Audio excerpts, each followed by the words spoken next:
is proven and effective. At tandaan ho ninyo, pag nalaman nila na may Diyos na ganun kabisa sa kalusugan, tatangkilikin niya kahit po ng mga foreigner. Maliwanag ho ba? Okay? Bukod doon, record-breaking growth in MLM business, nangyayari na ho yan, will create the most numbers of self-made millionaires all over the world. Tignan nyo naman, sa loob na magtatatlong buwan, ilan na yun nando sa Millionaires Club? 7 na! 3 buwan, 7 na yung nag-milyon. Anong dahilan hindi ka magmimilyon? At anong dahilan hindi ka kikita? Tandaan mo, lahat tayo pantay-pantay dito. Lahat tayo, pwede tayong kumita ng 300,000 na sinasabi. Wala hong nauna, walang nahuli, depende sa trabaho yan. At nasa tamang oportunidad ka, siguradong yayaman ka. Tama ba? Yes. Tama ba? Yes. Okay? At bukod doon, okay? Hindi na ho kayang kopyahin. Hindi na ho kayang kopyahin yung nangyayari ho sa negosyo ho natin ngayon. Okay? Wala nang kaya makakopya niyan. 15,000, almost 15,000 tayo in 3 months. Lagi ninyong tatandaan, yung velocity natin, 5,000 per month. Yung 5,000 per month po, pagka tinignan nyo ho yan, isipin nyo na lang, 1,000 na lang yung iyo. Huwag na yung 1,000 eh. 500 nakatao na lang ang iyo dun sa 15,000 per month. Di ba malaki yan? Di ba masarap yan? At nagagawa ng karamihan yan. Okay? Ngayon gawa tayo siguro checklist. Tingnan natin. Must in MLM business. Company profile. Yung owner. Okay ba? Okay ba? Check. Okay? Check yan. Okay? Checkan natin. Sumunod. Highly consumable ba yung product natin? O, to ho, explain ko sa inyo kung bakit siya highly consumable. Ito yan.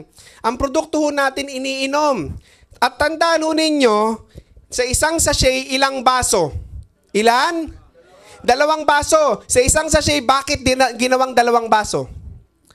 Bakit ginawang 2 baso? Para madaling maubos. Pag madaling maubos, effective sa kalusugan. Tanong, bibili ulit ang tao? Bibili ulit. Tanong, pag bumibili ang tao ulit, sinong kumikita? Tayong lahat. 'Di ba?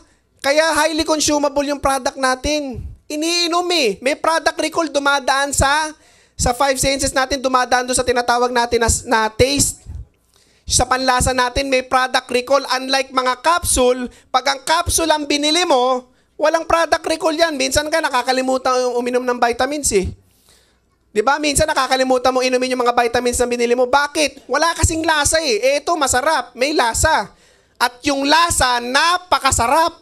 Tama ba? Yes. Tama ba? Yes. Diba? Kaya highly consumable yan, mauubos at mauubos yan. At pag nauubos, lumalaki ang kita mo. Tama ba? Yes, yes, palakpakan natin kumpanya. Okay. Bukod doon, ano pa? Ano pa yung mga nasa checklist natin? Tingnan nga natin, accessible ba yung location natin? Tignan mo napakagaling ko. Ito, ewan ko kung nakukuha ninyo, no? Nilagay tayo sa Union Bank na kung saan itong building na to, very accessible kasi nasa along Meralco Avenue lang. Tama po ba? At ito ho maganda. Nilagay tayo rito ng may kainan sa 10th floor. Na malaki yung kainan na pwede mo doon kausapin yung invite mo. At may parking sa ground floor. Tingnan nyo sa ibang MLM mo, nag-uumpisa ho sila. Naku, pag nag-dealer ka, may dala kang invite, naku, maghahanap ka ng kakainan nyo. Na-experience o hindi? Na-experience yan. Tama? At sa ibang kumpanya, pag pumasok ka, naku, walang parking. Ang layo ng paparadahan mo, kung may sasakyan ka, maglalakad ka ng napakalayo papunta sa opisina. Bakit ginawang ganon? Para madali sa'yo. Para madali sa'yo. Okay? Very accessible at ideal po ng location po natin. Okay? Bukod doon, okay ba yung marketing plan? Okay ba yung marketing plan natin? Tandaan ho natin yung marketing plan ho natin, tayo lang ho ang may 1,000 tsaka may 1,500. Wala hong ganun sa iba. Tayo lang ho ang may 1,000 at may 1,500 na pares. Okay? Bukod doon, yung leadership po ng kumpanya, yung nagpapatakbo ho dito, okay. Ibig sabihin, alam na alam niya yung ginagawa niya.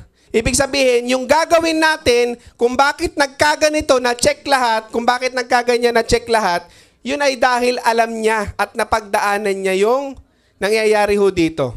Okay. Okay ba yung location natin? Okay ba yung marketing plan natin? Okay ba yung leadership? Now, di ba check na lahat yan? Yung timing mo ba, okay ba? Tandaan mo, ito lagi ninyo isipin, no? Tayo ho ay nagbukas ng September 8, 2012. Bagong-bago ho tayo. Bagong-bago. Dapat ho yung timing na yan, lagi niyong iisipin na yung September 8 na yan, dyan magsisimula ang pagbabago ng buhay ko. Bakit? Nasa tamang opportunity ako eh. Nasa tamang kumpanya ako eh. At nasa pinakamaganda akong sistema. Anong ibig sabihin? Yung September 8, dyan nagsimula dapat ang pagbabago ng buhay nyo. Bakit? Tilagay ka sa tamang oportunidad nung nasa taas. Palakpakan po natin. Hindi ka naman napunta rito dahil aksidente lang eh. At lalong hindi ka napunta dito dahil disgrasya lang. Napunta ka rito kasi may purpose yung nasa taas sa'yo. Makapanahon mo na ngayon. Tama? Okay. Now, ito tuturuan ko lang po kayo ng tips and techniques kung paano maging successful at paano patakbuhin yung negosyo ng MLM o yung negosyo ng My Jinga Juice po. Kasi ito ho yan. Okay? Ito ho yan. Ito ho ang pinakamagandang mag-generate ng income yung negosyo natin. At dito ho pinakamaganda na sistema na kung saan pwede tayong kumita ng malaki. Ngayon, ano naman yung dapat natin gawin para kumita tayo ng malaki? O ito ho yun, explain ko ho sa inyo. This is a proven system on how to become a successful networker. Okay? Okay ba? Okay, now. Unang-una sa lahat, pag ginawa po natin tong negosyo na to, we must have a goal. Pakibasa nyo nga itong salita na to. Goal? Goal? Goal setting. Okay? Kailangan may goal setting. Tandaan po natin na dati ho matagal nang patay ang pangarap natin eh. Tama? Di ba bago ka sumali rito, hindi mo na naiisip yung mga dream car mo? Di ba bago ka pumunta rito, hindi mo na naiisip yung mga bahay na pangarap mo? Pero ngayon, nabuhay siyang ulit. Bakit siya nabuhay ulit? Kasi alam mo, may vehicle ka papunta dun sa tinatawag na pangarap. May daan papunta doon sa tinatawag natin na pangarap. Ano yun? Yung daan doon sa papunta natin pangarap, yun yung opportunity kinuha natin. Kung may pangarap ka, may dream ka, dapat goal yun. Tandaan mo, ang pangarap hindi dapat manatiling pangarap. Ang pangarap ho, yan ay ginagawa. Ang pangarap, yan ay kinukuha. Okay? So, kunin mo. Okay? Sabihin mo nga sa katabi mo, friend, kunin mo ko. Okay ba yan? Okay, so, people fail not because they set goals too high and don't reach it. People fail because they set goals too low, then hit them. Kailangan pag nag-goal ka, mataas. Mataas. Kailangan mangarap ka mataas. Pag may nagsabi sa'yo na huwag kang mangarap ng mataas, tignan mo muna yung tao na yon. Baka siya mismo, yung pangarap niya, hindi niya nakuha. Tama? Tandaan niyo ito, if you want to become successful, listen to the successful people. If you want to get broke, or kung gusto niyo pong maghirap, makinig ka doon sa mga taong may hirap. Di ba sa eskwelahan nga may kasabihan? Kung gusto mong maging matalino, sumama ka saan? Sa mga matatalino. Kung gusto mong maging adik, sumama ka saan? Kung gusto mong yumaman, sumama ka saan? Nasaan ang mga mayayaman? Nandito eh. Okay, palakpakan po natin yung kumpanya. Okay? So, 2 ways to set goals. Okay, number 1, pag nag-set po tayo ng goal, huwag pong manatiling goal yan. Kasi pag nanatili pong goal yan, sa isip po natin, ang tawag po ron hindi goal. Ang tawag po ron wish. At ang wish, isang goal na walang kapangyarihan. Tama? Ang goal po dapat nakasulat. At ang goal dapat na-visualize at nakikita mo. Bakit? Pag nakikita mo, namomotivate ka eh. Pag nakikita mo yung picture na yun, yung gusto mo mangyari, na na-hype ka, napapower ka eh. Anong ibig sabihin? Kailangan may nakikita ka. Isulat mo at kailangan makikita mo. Okay? So, number 1, yung short-term goal po, kailangan mag-umpisa muna sa short-term goal. Kasi yung maraming short-term goal, yung maraming achievement ng short-term goal mo, yun na magdadala sa'yo dun sa long-term goal mo. Umpisan mo sa maliit na goal. Ano yung sample ng maliit na goal? Pakibasa po. I am earning more than 10,000 pesos per week. That is the short goal. Para po sa mga bago, 10,000 per week is attainable. Is very attainable yung 10,000 po per week. And ito yung tanong, bakit, Sir Raymond, bakit nilagyan mo ng more than? Bakit nilagyan mo siya ng more than 10,000 per week? Ito ho yan. Huwag niyong i-goal na sakto 10,000 per week. Bakit huwag mo i-goal na sakto 10,000 per week? Ito yung dahilan. Pag sinabi mo 10,000 per week ka, 10,000 per week, ang nangyari na hit mo, hindi ka mag-expect ng mas marami. Ito masarap, pag sinulat mo to sa goal mo, more than 10,000 and per week, ibig sabihin yung utak mo progressive. Anong progressive? You want something more. Gusto mo pang kumita. Gusto mong lumaki, kaya more than dapat ang ilalagay mo sa goal mo. Huwag kang maglalagay na eksaktong amount. Pag nag-goal ka, lagay mo 10,000, more than 10,000 per week, more than 20,000 per week ang goal ko. Laging more, para wala kang bitin.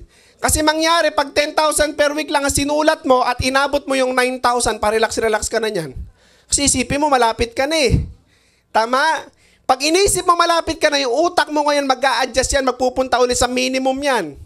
Pag nagpunta ulit sa minimum yan, nako, pag nakuha mo yung 10,000, makukontento ka. Tandaan nyo, ang 10,000 no, hindi ho ikayayaman yan. Wala hong nakilalang yumaman sa 10,000 pesos. Okay? So, pag nag-goal tayo, kailangan lalagay ho natin more than. I-aim po natin yung mas malaki. Okay? I have more than 10 pay-ins per week. Yun po ang sample ng mga goal. 10 pay-ins per week. Kung gusto mo kumita ng 10,000, kailangan meron kang 10 pay-ins per week sa direct.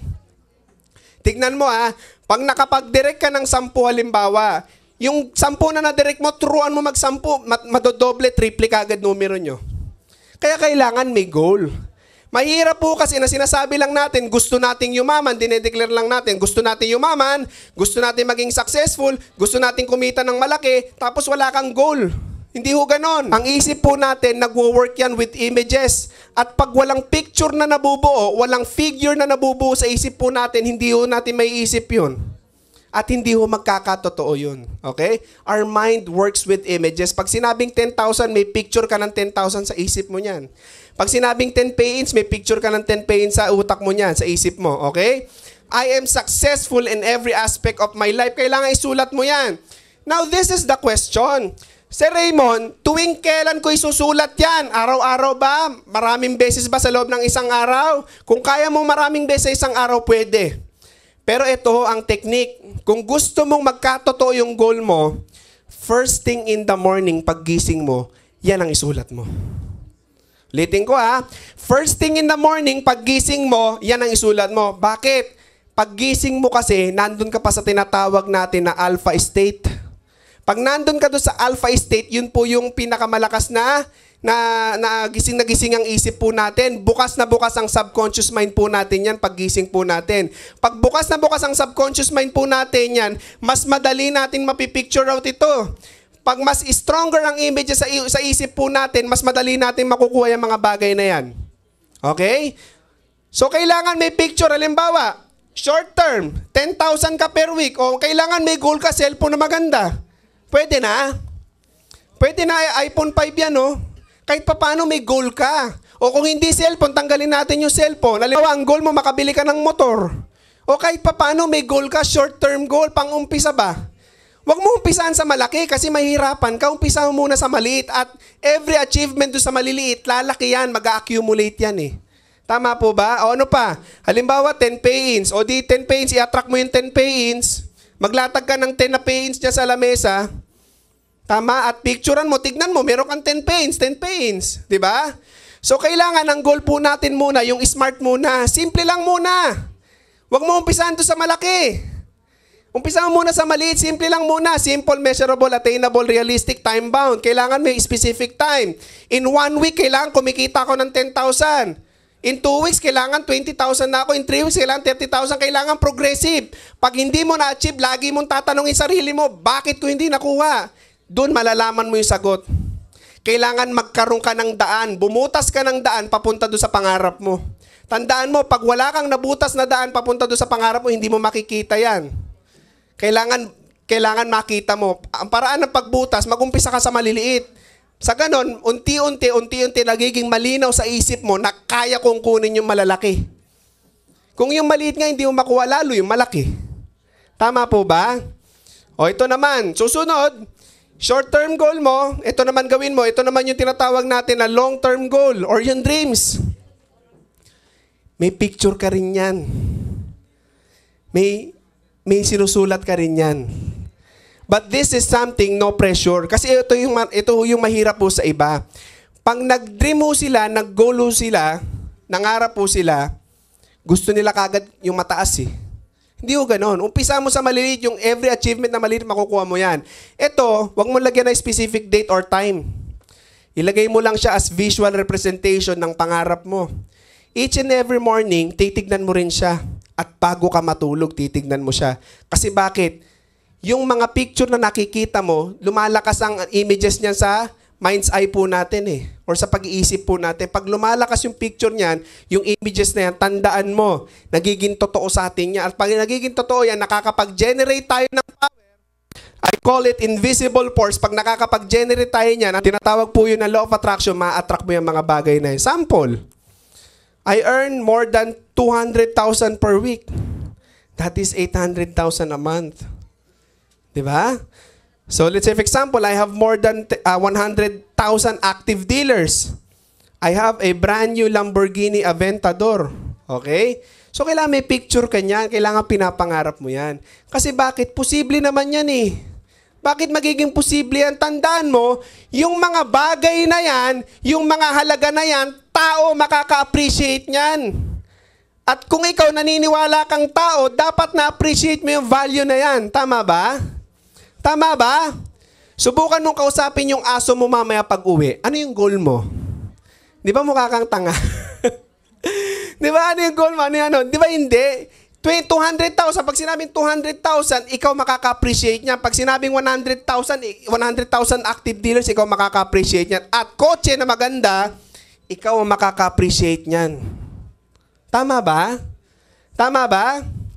Yes, okay. So, gawa ka ng visual representation. Halimbawa, cheque, lagyan mo ng 200,000, lagyan mo ng pangalan, lagyan mo ng date, pero wag mo lalagyan ng taon. Bakit wag mo lalagyan ng taon? Kasi ultimate dream yan eh. Ayaw mong i-pressure ang sa sarili mo, gusto mo lang buksan yung opportunity na pwedeng makuha yan. I-open mo lang yung opportunity, yung sarili mo sa opportunity. Na kayang makuha yan. Para walang pressure, no hassle. Sa short-term goal, lagyan mo ng pressure sa sarili mo. Pero sa long-term goal, gawin mo yung mga short-term goal mo, makukuha mo yan. Tama? So ito yung susunod, yung kotse. Halimbawa, picture ng kotse. Kuha ng picture ng kotse. Lagay mo sa pinakamadalas mong makita sa bahay. Okay, saan ba tayo madalas pumupunta? CR. Lagyan mo yung salamin ng CR ng picture. Tama? Ano pa yung lagi mo nakikita? Sa ceiling, paghihiga ka, di ba? Pag bulat mo ng mata mo, umpisang-umpisa, bubungad na sa yung ceiling. Lagyan mo ng picture. Di ba? Wala namang masama sa picture eh. Pag tinanong ng kapitbahay mo, pag nakapasok doon sa bahay, ba't dahil mo picture? Mahilig ako mag-display eh. Di ba? Hindi naman nung nakakahiya yun eh. Ang nakakahiya, maging mahirap ka habang buhay. Tandaan mo yan. Tandaan mo, libre na nga lang ang pangarap eh. Yan na nga lang ang libre sa mundo, yung mangarap, aalisin mo pa. Tama? So kung libre mangarap ka na ng matindi. Bakit? May bihikulo ka papunta ron sa pangarap mo, palakpakan natin yung kumpanya. I call my long-term goal as BAIL, Breakthrough Achievements in Life. Yung mga breakthroughs po natin. Okay? Maliwanag po ba? May natututunan naman? Yes, okay. Now, ang kailangan po sa negosyo natin, organizing and planning.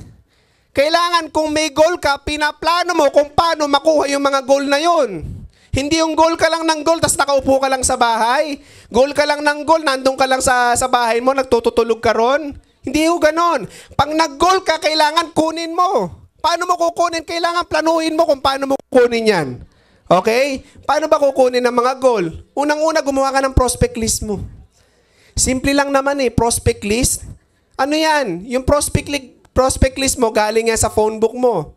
Yung prospect list mo galing doon sa mga kapitbahay mo. Yung prospect list mo galing doon sa Facebook account mo. O i-divide mo sila.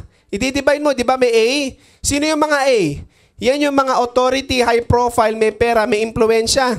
Paano yung ABC prospect list? O ganito itsura niyan. A, B, C yan. May mga pangalan. Sulat mo rito.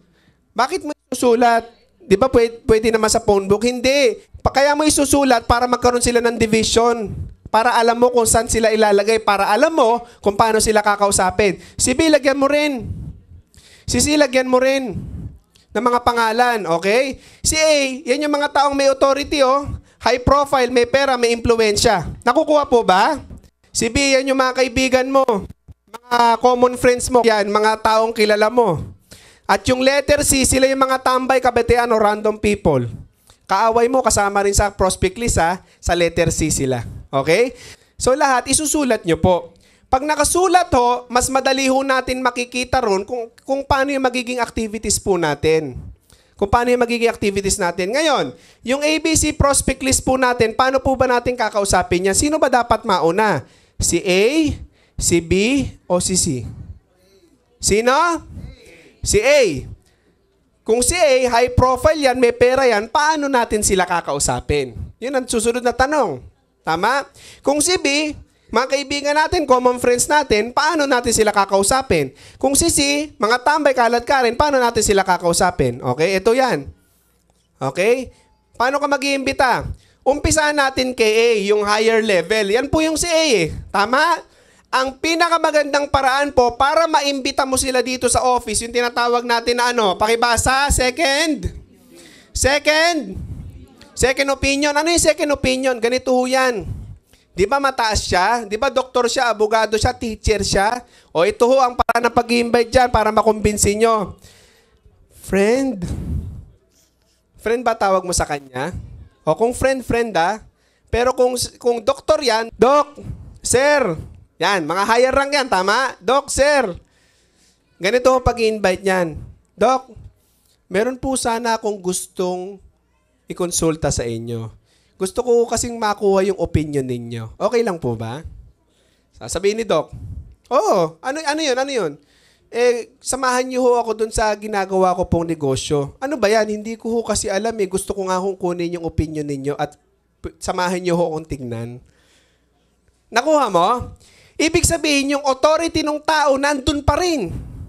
Hinihingan mo siya ng opinion eh. Paano mo madadala ang isang doktor dito? Hindi magpababa ka. Authority tingin niya sarili niya. Hindi magpababa ka. Ano mo siya, yung kumbaga invitein mo siya kung ano yung gusto niyang paraan. Ang gusto ng paraan ng mga higher level, yung nire-respeto sila, yung may paggalang, yung kinukonsulta sila. Kasi ang tingin niya mga tao na yan, mga magagaling eh. Nag-aral yan eh. Abogado yan, teacher yan eh. So, ibig sabihin, ang tingin nila, mataas sila. Kung tingin nila mataas, hingan mo ng opinion. Humble down ka. May gusto lang ho akong kunin na opinion. Meron ho kasi akong negosyong gustong pasukin na gusto ko hong kunin yung opinion ninyo. Okay lang po ba yon?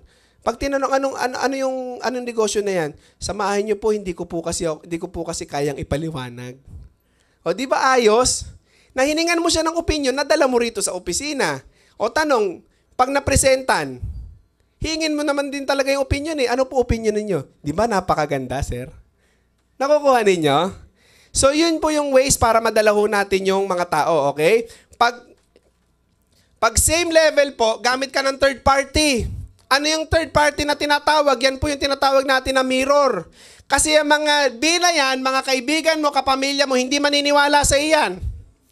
Tandaan nyo ang pamilya nyo, mga kaibigan nyo, mostly hindi maniniwala sa'yo. Bakit? Sobrang pamilyar sa sa'yo eh. Kilala ka niya mula ulo hanggang paa eh. Tama? So, hanap ka ibang tao. Sinong ibang tao hanapin mo? Same level, third party. Sino yung mga third party? E di hanap ka ng mirror. Halimbawa, nurse yan. Kabarkada mo matagal, nurse. O hanap ka rin ng nurse dito sa office, pakausap mo. Halimbawa, tambay yan. O hanap ka ng tambay rin dito sa office.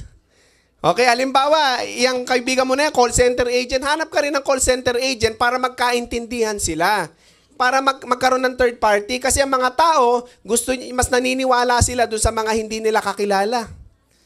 Pag sobrang familiar ka sa kanila, hindi ka nila kakilala, naku, hindi sasali sa iyan. Ikaw naman, pinagbubula-bula mo ako dyan sa jinga-jinga juice mo na yan. Di ba gaganunin ka lang yan? Eh, sakit. Bakit? Nag-exert ka ng effort, nag-aksaya ka ng oras, tapos dinala mo rito, negative lang. Ano kailangan mong gawin? Pagdating dito, hanap mo ng kaparehas niya. I-mirror mo, mirroring. Tama? Ito naman, pag lower level, kidnapin mo na. Ano yung kidnapin? Di bastahin mo. Ano yung bastahin mo? Saan tayo pupunta? Basta sumama ka na lang. Di ba? Marami yung ganyan eh. Sino ho ba rito nabasta? Pakitaas po ang kamay. Sino rito? Naku, ang daming nabasta rito. Makakalad ka rin. Okay? So, kidnapin mo. Yung iba, mas gusto nila yan. Mas gusto nila kinikidnap sila. Tama? Pag dinala mo rito, pakausap mo. Baliwin mo. Pakilala mo doon sa mga kumikita ng malaki. At ang goal mo, bago lumabas yung invite mo na yan, kailangan tumutuloy yung laway niyan. Di ba? Kailangan baliw yan. Bakit baliw? Ang laki ng kitaan eh. Ang ganda ng produkto eh. Tama? So, tandaan mo, pag lower level, kidnapin mo kahit anong dahilan. Ito masarap. Kung ayaw sumama nung letter C, nung tambay, kabatian, random people, di ba siya yung pinakamababa? Di ba hindi mo naman siya ine-expect na sasali? Anong pwede mong gawin kay C? Kung ayaw talaga sumama, explainan mo na. Bakit? Wala naman siya doon sa AB. Nandun siya sa C. Ibig sabihin, hindi mo naman, wala na. Alam ba, tricycle driver, mga tambay, katulong kung kasino-sino yan. O praktisan mo. Pag-praktisan mo. Di ba si letter C, pag-praktisan mo, hindi mo naman ina-expect na sasali. Ito, masarap. Katulong mo. Pinag-praktisan mo ngayon si letter C. Nagulat ka, nag-7 heads. Di ba? Matindi yun. Kasi si letter C, di ba? Sa amin, hindi ito mag-jojoin. Ako magpe-present. Naku, nung pre-presentan mo, may ipon palang pera, oh. Te, 7 heads ako. Nagulat ka pa. Di ba? Tandaan mo, pwede mo rin practicein yung negosyo yung pagpipresent. May piling tao lang na pwede kang presentan. Yung mga hindi mo inaakalang sasali, pwede mong presentan. Ngayon, pag hindi sumali yan, masakit ba kalooban mo? Hindi, bakit? Sa isip-isip mo lang, hindi ka naman talaga sasali, kinausap lang kita eh. Sa isip-isip mo lang, sinong nawalan? Hindi ako, ikaw. Bakit? Pinag-practicean lang kita. Tama ba? Di ba practice lang yun? Eh masarap, alam nyo meron nangyayaring ganyan. Kung sino pa yung hindi mo inaakalang sasali, kung sino pa yung talagang hindi mo talaga ma-imagine na sasali, yun pa yung sasali. At ang masarap ito, pag in-explainan mo, napasali mo, naku, motivated ka niyan. Kahit sino humarang sa'yo, wala na makakapigil sa'yo. Bakit? Katwiran mo nga. Si C nga, sumali. Diba? Anong dahilan di sasali si A tsaka si B? So kayo, may option din kayo para ma-practice nyo po yung presentation. Okay? Tandaan nyo ho, ang negosyo natin, pag open mouth, open business. Pag close mouth, close business. Idadaldal mo lang naman eh. Di ba ang Pilipino, kaya malakas ang multi-level dito sa Pilipinas? Bakit? Ang number 1 characteristic ng Pilipino, laging open. Laging open mouth yan eh. Di ba? Chismoso-chismosa, usong-uso. Di ba? Okay? Now, where to find your invite? Saan mo hanapin yung invite? Yung iba kasi, wala na akong ma-invite eh. Naubos na yung tao sa Pilipinas, Paano nangyari yun? At hindi mangyayari yun. Tama? So, saan mo hanapin yung invites? Ito, tip. Para makuha nyo yung invite nyo. Tingnan nyo yung phone book nyo. Yung iba kasi, nagbase lang doon sa naiisip nila eh. Tingnan mo yung cellphone mo, huwag kang mamimili ABC naman yan, kahit sino, mayaman, ordinaryong tao, tambay, kalat ka rin, lahat nasa Facebook, lahat nasa prospect list. 'Di ba? Lahat sulat ninyo, wala kang pipiliin, okay? Number 2, social networking sites. 'Di ba ang dami-dami po bang Facebook account? Yung iba pa nga nakikita ko sa Facebook, nakaganong-ganon pa, mukhang Jejemon. Di ba, gamitin mo yun, Mag-invite ka ron. Di ba? Facebook, Twitter, gamitin nyo yan. May mga pangalan doon. Ganito, technique. Kung gusto nyo maka-invite sa Facebook, ganito. Kamusta? Pag nag-reply, okay. O susunod mo yung tanong, ano number mo? Magre-reply yun. Bakit mo tinatanong number mo? Wala lang. O magbibigay ng number. Pag nagbigay ng number, tapusin mo na. Doon mo ngayon tapusin sa cellphone. Tawagan mo, text mo, imbitahan mo. Tama? Huwag mo i-close sa Facebook kasi sa Facebook, pwede ka makapagkwento ng mahaba eh. At lalong mahaba ang kwento mo, lalong maraming information ka maibibigay. Ano ibig sabihin? Baka mama hindi mo alam, sa Facebook nagpe-present ka na. Ang kailangan mo lang gawin, mag-gather ka lang ng leads sa Facebook. Kunin mo lang yung mga number. Okay? Maliwanag po ba? Mga kapitbahay nyo, imbitahan nyo na. Yung iba kasi punta ng Batangas, punta ng Ilocos, punta ng ganito. Naku, yung kapitbahay pala hindi pa napuntahan. Unahin mo muna yung mga kapitbahay mo. Sa ganon, yung mga kapitbahay mo, kumbaga, tawag dito, spiral po yung trabaho po natin ganito. Ibig sabihin, unahin mo muna sa area mo, magmula sa'yo, pag ganon, palayo ka ng palayo. Baka mamaya yung mga nandito, hindi mo pa nakakausap eh. Eto, masakit. Kung sino pa yung kapitbahay mo, yun pa yung nag-7 nagkasalubong kay rito. Diba, Mare, kasali ka na? Oo eh. Kanino ka sumali? Doon sa grupo na yun. Ba't ka doon sumali? Member ako. Hindi mo naman ako iniimbitahan. Di nag-away pa kayo. Diba? So, iwasan nyo yung unahin nyo na yung mga kapitbahay. Diba? Calling card. Ito, matagal na hong hindi nagagamit yan, yung mga calling card. Marami ho sa atin nagbibigay, especially yung mga brochure, mga may calling card, mga nag-aahente-ahente ng kondo. Naku, leads yan. At ang maganda dyan, active leads yan. Bakit? Yung cellphone na yun, sigurado buhay. At pag buhay yung cellphone na yun, may chance ka mapapayin sila. Bakit? Makokontak mo sila eh. Tama? So gamitin ho natin yung mga nagbibigay-bigay ng flyers, kunin nyo. Huwag nyo tatanggayin nyo, iba kasi napakasuplada eh. Iba kasi suplado. Huwag kong ganon. Kunin mo. Bakit? Sayang yun eh. Malay mo yun pala inaantay mong agila. Tama? Tama ba? Di ba? Hindi mo naman masabi. Kagaya ng mga yumayama sa ibang multilevel. Ako, hindi ko naman to negosyo dati. Na-invite lang din ako eh. Si Idol Gary, na-invite lang din. Si Idol James, na-invite lang din. Pare-pares, na-invite lang eh. Hindi mo masabi kung sino yung taong agila. Kaya huwag kang mamimili. Okay ba yon? Okay ba yon? Relatives, mga kamag-anak mo. Okay? Ano pa? Friends. Ayan, group activities. So, gawa kayo. Group activities, flyering po sa or others. Gawa kayo activity para makakuha ka ng invite. Tandaan mo, pag tuloy-tuloy ang activity mo, tuloy-tuloy ang ginagawa mo activity, tandaan mo, mas malaki ang chances na makakuha ka ng tao. Kapag walang activity, huwag kang mag-expect na yayaman ka. Wala nga kayong activity. Tama? So, gawa kayo activity, group activities. Ito, bigyan ko kayo ng tip. Sino ho ba rito nanonood ng Eat Bulaga tuwing tanghali? Taas ang kamay. O, ito ho, tip ha, tip. Abangan nyo yung mananalo sa Pinoy Henyo. Tuwing matatapos yun, di ba may mananalo sa Pinoy Henyo? O, abangan nyo yung mananalo, sigurado may pera yun. Di ba may lumalabas na pangalan doon? Pag lumabas yung pangalan, type mo na kagad sa Facebook. Nakaabang ka na. Nanalo. Type mo na kagad sa Facebook. Sigurado may pera to eh. Tama, nakita mo, nanalo eh. Tama, type mo na kagad sa Facebook. Yun, add ko to. Diba? Tapos invite mo mamayang gabi, congratulations, nanalo ka. Sino ka ba? Tatanungin nung nanalo sa Pinoy Henyo. Nakita ko kasi kayo nanalo kayo sa Pinoy Henyo eh. Maganda yun, napanalunan nyo. Invest nyo naman sa negosyo. Diba? Marami pamamaraan. Mga game show, nanonood ka ng TV. Ang lit na ng mundo ngayon, pangalan na lang ang susi para makilala mo eh. Di ba minsan pagkatapos na palabas, may mga lumalabas na mga pangalan na ganon? O pag wala kang magawa, hanap ka lang, pili ka na pick, o pili ka isa, type mo sa Facebook. Ang daming paraan. Yung telephone directory, baka hindi mo pa nagagamit. Meron pa rin yan. Pwede pa rin yan. Gawa ka ng leads. Pag mas maraming contact, mas maraming makukuha. Tandaan mo, the more people, the more chances of winning. Okay po ba? Yes. O ito yung mga frequently asked question na nakakasalubong mo. Tuwing mag-i-invite ka, ano yung mga frequently asked question? Number 1, ano ba yan? Pag tinawagan mo, friend, kita tayo. Tatanong sa'yo, ano ba yan? Ano meron? Tama? Ano ba yan? Bakit? Ano meron? Kita tayo, bakit? Ano meron? Di ba? Ano pa? Saan tayo pupunta? Di ba yung lagi tinatanong? At ito pinakamalalang tanong, pakibasa. Networking ba yan? Di ba lagi nyo na-encounter yan? Di ba magbubungad ka pa lang ng salita, hello. Hoy, networking ba yan? Di ba hindi ka pa nagsasalita? Bakit? Nagulat, bigla mong tinawagan eh. At nagulat, bigla mong kinamusta. Kaya tatanungin ka ng mga bagay na yan. Ano ba yan? Bakit? Ano meron? Di ba? Saan tayo pupunta? Networking ba yan? Marami hong tanong eh. Maraming tanong ngayon. Paano mo sasagutin yung mga tanong na yan? Okay? Ito yung paraan para madala nyo yung mga tao. Konting tip, konting tulong para madala mo yung mga tao. Okay? Ano po yung mga tanong? Ano ba yan? Paano mo ba sasagutin?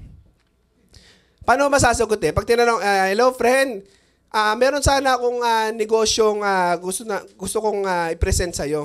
Di ba yung tinatanong, ano ba yan? Okay? Yung pinakawalang kakwenta-kwentang sagot, yun ang pinaka-effective. Ano yun? Bastahin mo. Yung tarahin mo, tara. Yung pag sinabi, ano ba yan, tara? Ano ba yan, tara? Bilisan mo! Di ba? Kailangan may excitement, kailangan gigil. Di ba? Pag tinanong saan ba tayo pupunta, basta pumunta ka na lang. Di ba? Alam nyo, karaniwan ng yumaman sa networking, sila yung mga nabasta. Okay? Sabihin mo nga sa katabi mo, friend, nabasta ka ba? Okay.